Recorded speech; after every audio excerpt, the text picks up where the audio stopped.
બધાએ પોતપોતાના ઘરેથી લાવેલું ભાથું એમાં ઠલ્યું, પણ આ મધુમંગળ દેખાતો નથી. લાલાએ ચારે બાજુ જોયું તો મધુ એક ઝાડના થડની પાછળ છુપાય અને ઊભો છે. કૃષ્ણ કહે છે કે એલા એકલો એકલો ખા છો? મધુ કે મારી પાસે તો ખાટી છાશ છે, એ સિવાય મારા ઘરમાં બીજું કઈ નથી, અને આવી ખાટી છાશ તને ન અપાય. લાલો કે છાશ તો મને બહુ ભાવે. મને આમ કહીને લાલાએ મધુની છાશની દોણી ઝૂંટવા પ્રયત્ન કર્યો. લાલો મધુ કે એ છાશ એઠી છે, મારી એઠી છે અને ખાટી છે, તને ન અપાય. આમ કહી અને લાલો દોણી લે પેલા મધુ એ દોણી મોઢે માંડી છાશ પીવા લાગ્યો, અને મોઢામાંથી એ છાશનો રેલો અહીંયા કોણી સુધી આવ્યો, કોણીએથી છાશની ધાર નીચે પડવા લાગી, અને કનૈયો ખોબો વાળી અને છાશ પોતે પીવા લાગ્યો.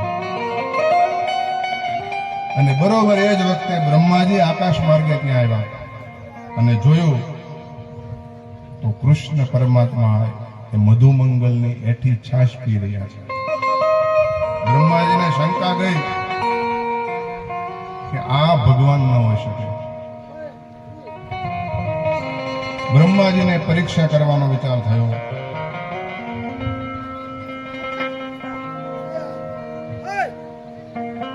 અને બ્રહ્માજી એમના વાછરડાને ચોરીને જતા રહ્યા.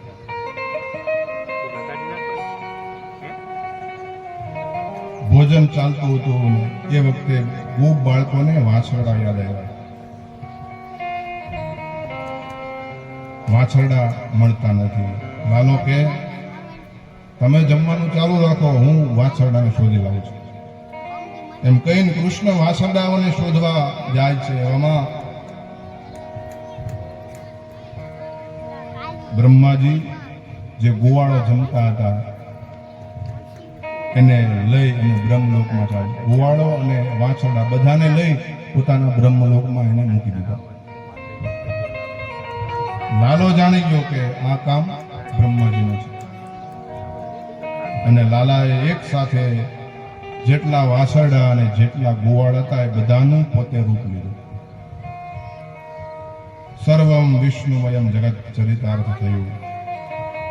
બ્રહ્મ લટકા કરે બ્રહ્મ પાસે. અને આ સમયે ગોપીઓને પણ પોતાના પુત્ર ઉપર અધિક વહાલ થાય છે. ગાયો પણ પોતાના વાછરડા ઉપર અધિક વહાલ વરસાવે છે. અને આવું એક વર્ષ સુધી ચાલ્યું. એક વર્ષ પૂરું થવામાં 5-6 રાત બાકી છે.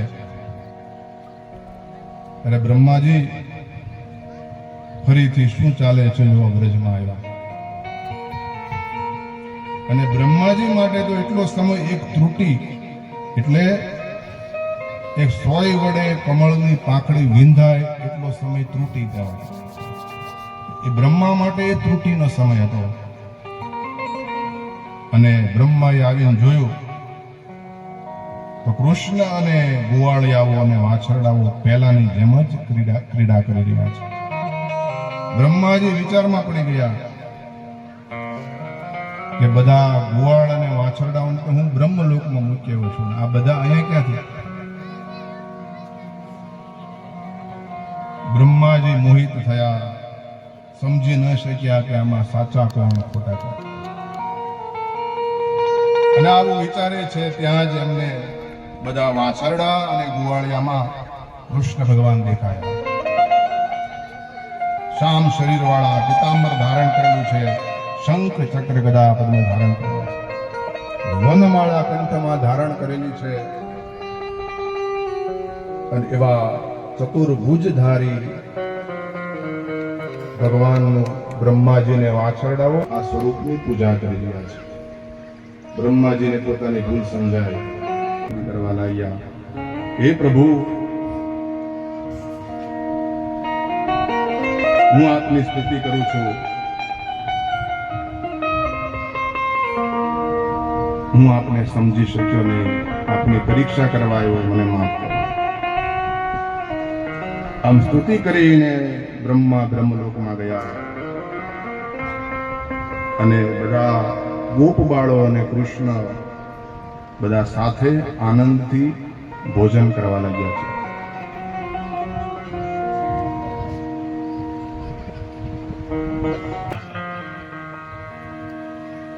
અને બ્રહ્મલોકમાંથી આવેલા વાસડા અને ગોવાળિયાઓ એક ત્રુટિ એટલે 1 વર્ષ પછી પોતાને ઘરે ગયા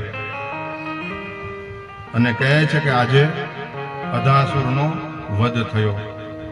આમ ઘેર આવી 1 વર્ષ પછી બધી વાત કરી.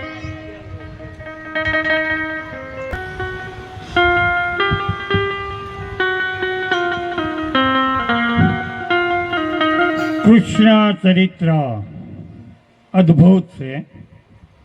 આપણે એને આનંદના રૂપમાં અહીંયા લઈએ પણ અદ્ભુત છે. રામા અવતાર પહેલા થઈ ગયો, કૃષ્ણ અવતાર પછી થયો. રામા અવતારની અંદર રામ મર્યાદા પુરુષોત્તમ હતા અને તેણે ખૂબ સહન કર્યું. રામ, સીતા, લક્ષ્મણ બધાએ સહન કર્યું. પણ ફરીવાર જ્યારે પૃથ્વી ઉપર જન્મ લેવાનો થયો અને રાધાને કીધું કે હાલો આપણે ફરીવાર પૃથ્વી ઉપર જન્મ લેવાનો છે. રામા અવતારમાં મેં બહુ દુઃખ સહન કર્યા, હવે હું તમારી સાથે નહીં આવું. ત્યારે કૃષ્ણએ કીધું કે જેટલા દુઃખ સહન કર્યા છે ને એટલો જ આનંદ આપણે કૃષ્ણ અવતારમાં લેવાનો છે. એટલે તો નટખટ કૃષ્ણ કહેવાય. હાથમાં હથિયારો લઈ લે છતાં એમ કે હું નથી લેતો, દહીં દૂધ ચોરી જાય છતાં કે હું નથી દોડતો, ક્યારે બોલે ક્યારે ફકી જાય કાંઈ નક્કી જ નહીં. એવા કૃષ્ણ ચરિત્ર આપણે અહીંયા સતત એનું શ્રવણ કરી રહ્યા છીએ. દાદા સતત આપણને કૃષ્ણ લીલા સંભળાવી રહ્યા છે. લાલાએ અધાસુરનો વધ કર્યો.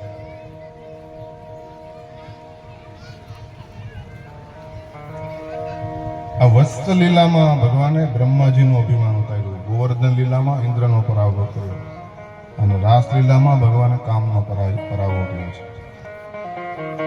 5 વર્ષ પૂરા થયા અને કૃષ્ણ બલરામ પૌગંડાવસ્થામાં પ્રવેશ્યા. 6થા વર્ષમાં પ્રવેશ કર્યો. હવે તેમને ગાયો ચરાવવા જવાની રજા મળી ગઈ. યશોદા કહે છે કે લાલા બહુ ગરમી છે, રસ્તામાં કાંટા હોય, તારા ચરણ કોમળ છે, માટે મોજડી પહેરીને ગાયો ચરાવવા જા. લાલો કે મારી ગાયો ક્યાં મોજડી પહેરે, હું ગોવાળ છું, ગાયોનો સેવક છું. ગાયો ખુલ્લા પગે ચાલે તો હું પણ ખુલ્લા પગે ચાલીશ. ભગવાન એ મોજડી પહેરતા નથી.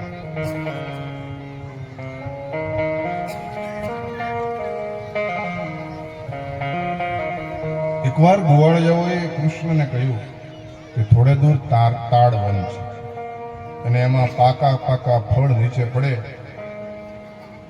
પણ તે કોઈ ખાઈ શકતું નથી કારણ કે ત્યાં ગધેડાના રૂપમાં ધેનુકાસુર રહે છે.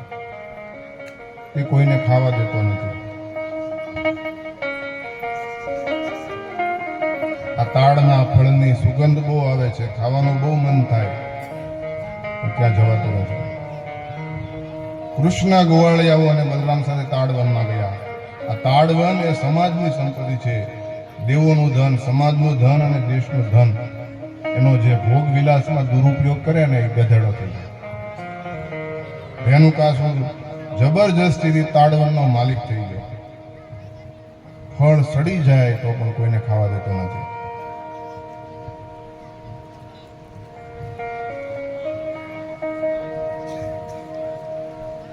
ભગવાને પ્રહલાદને વચન આપેલું કે તારા વંશમાં હું કોઈને મારીશ નહીં.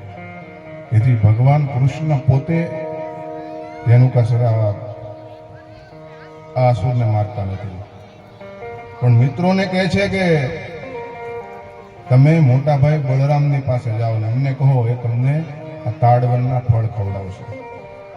બધા બલરામજી પાસે આવ્યા, કહે છે કે અમને ફળ ખાવાની ઈચ્છા છે, ધેનુકાસુર ખાવા દેતો નથી. બલરામજી કહે છે કે ચાલો હું તમારી સાથે આવું, તમને ખવડાવું, પ્રેમથી ખાઓ.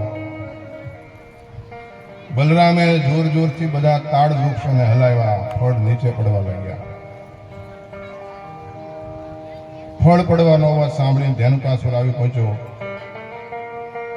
ગધેડાનું રૂપ નહીં, બલરામની છાતીમાં પાછલા પગેથી લાત મારી. બલરામજીએ લાત ચુકાવી. બીજી વાર જ્યાં લાત મારવા ગયો, બલરામે પાછલા બે પગ પકડી લીધા, ગોળ ગોળ ઘુમાવી અને તાડના વૃક્ષની ઉપર ફેંક્યો. એનું પ્રાણ પંખેરું ઉડી ગયું અને એ તાડ વૃક્ષ તો પડી ગયું, પણ એ બીજા વૃક્ષ પડ્યું, એટલે બીજું વૃક્ષ પડ્યું. એમ કરતા કરતા લાઈનમાં બધા વૃક્ષો ધણી પડ્યા. બધાએ ફળ ખાધા, તાડવન આઝાદ થયું. ઘરે આવી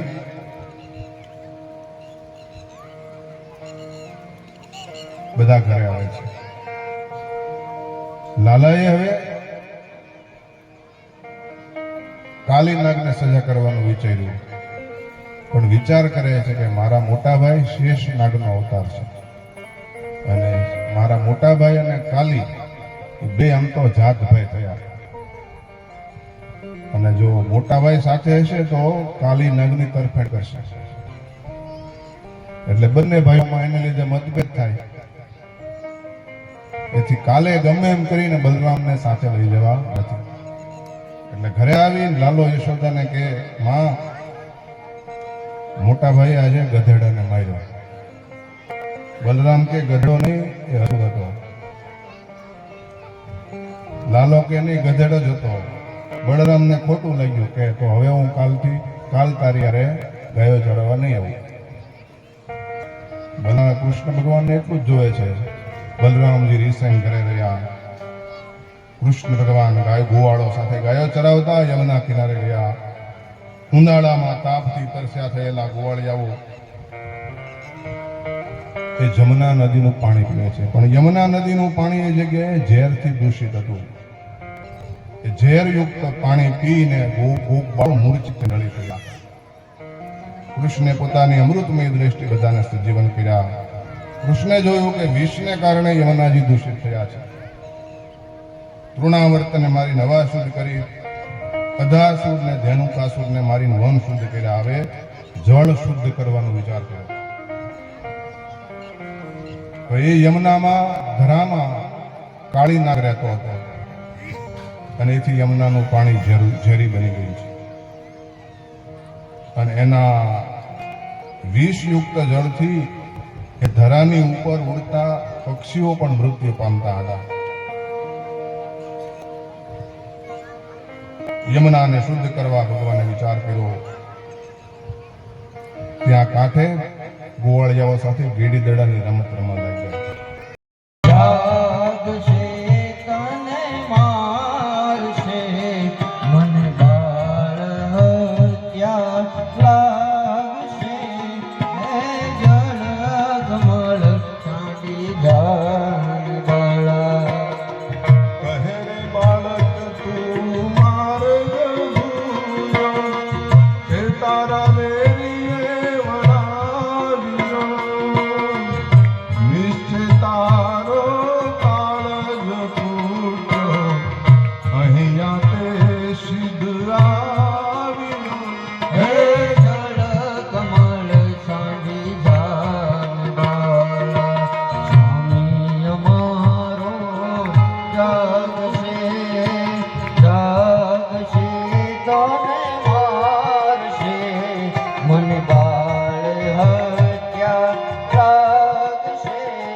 મને બાળ હત્યા લાગશે હે જળ કમળ સાંડી જાન બાળા. કૃષ્ણ જવાબ આપે છે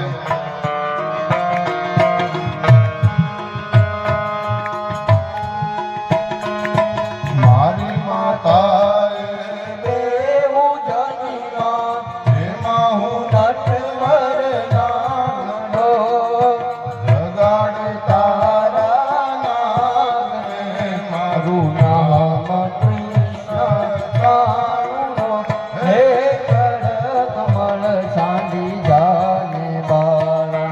સ્વામી અમારો જાગશે જાગશે અને મારશે મને બાળ હત્યા લાગશે હે જળ કમળ સાંડી જાને બાળા. આમ કાલીનાગ અંતે લોહી વકવા લાગ્યો, મનોમન ભગવાનના શરણે ગયો અને નાગણીઓ પૃથ્વી પર આળોટીને ભગવાનને વિનંતી કરે છે કે અમારા સ્વામીને છોડો. નાગણો સ્તુતિ કરે છે કે પ્રભુ અમારા પતિ આપનો અપરાધ કર્યો છે,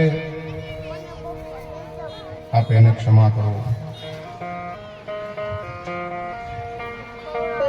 અમે અમારા સ્વામીને છોડી જો. નાગણીઓની સ્તુતિ સાંભળીને ભગવાને કાલીનાગને છોડી દીધો. ચેતના આવી ત્યારે કાલીનાગ હાથ જોડીને ભગવાનની સ્તુતિ કરવા લાગ્યો કે આપને યોગ્ય લાગે દંડ મને કરો. મારો સ્વભાવ આપની માયાને કારણે જન્મથી જ આવો છે. ભગવાને કહ્યું તું તારા પરિવારની સાથે અહીંથી જતો રહે અને રમણક દ્વીપ પર ચાલ્યો જા, જેથી વ્રજના લોકો અને ગાયો આ પાણી પી શકે.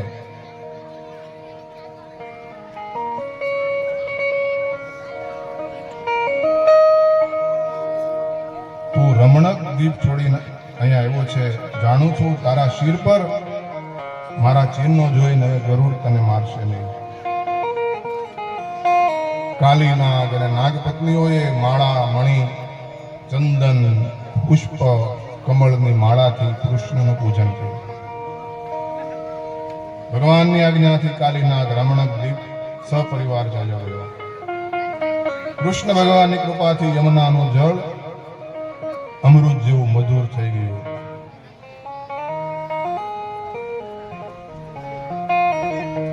પરીક્ષિત કહે છે કે ગરુડનો એવો કયો અપરાધ હતો કાલીનાગે ગરુડનો કયો અપરાધ કરેલો કે એને રમણક દ્વીપ છોડવો પડેલો. સુખદેવજી મહારાજ કહે છે કે ગરુડની માતા વિનિતા અને સર્પની માતા કદ્રુ વચ્ચે વેર હતો. એથી ગરુડ સર્પને જોતો તરત ખાઈ જતો. એથી સર્પોએ બ્રહ્માને ફરિયાદ કરી. બ્રહ્માજીએ નિયમ કર્યો કે દરેક અમાસે બધા સર્પોએ વારા ફરતી ગરુડ પાસે બલિ તરીકે જવાનું. પણ આ કાલીનાગે બધા સર્પોને ખાઈ જતો, ગરુડને દેવાનું બલિદાન દેવાનું બંધ કર્યું. ગરુડજી કોપાયમાન થઈ કાલીનાગને મારવા દોડ્યા અને કાલીનાગ ગભરાઈને રમણક દ્વીપ છોડીને યમુનાના ધરામાં ચાલ્યો ગયો. કારણ કે સૌભ્રી મુનિના શાપને કારણે ગરુડજી આ ધરામાં આવી શકતા નહોતા.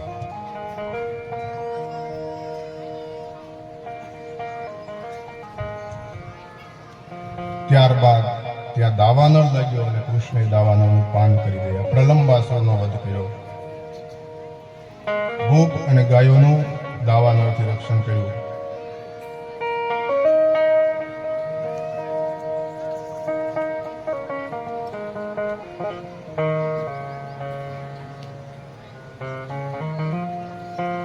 એકવાર બધી ગોપીઓ પ્રેમથી પરિપૂર્ણ બની ભગવાનની બંસીના પ્રભાવનું વર્ણન કરે છે.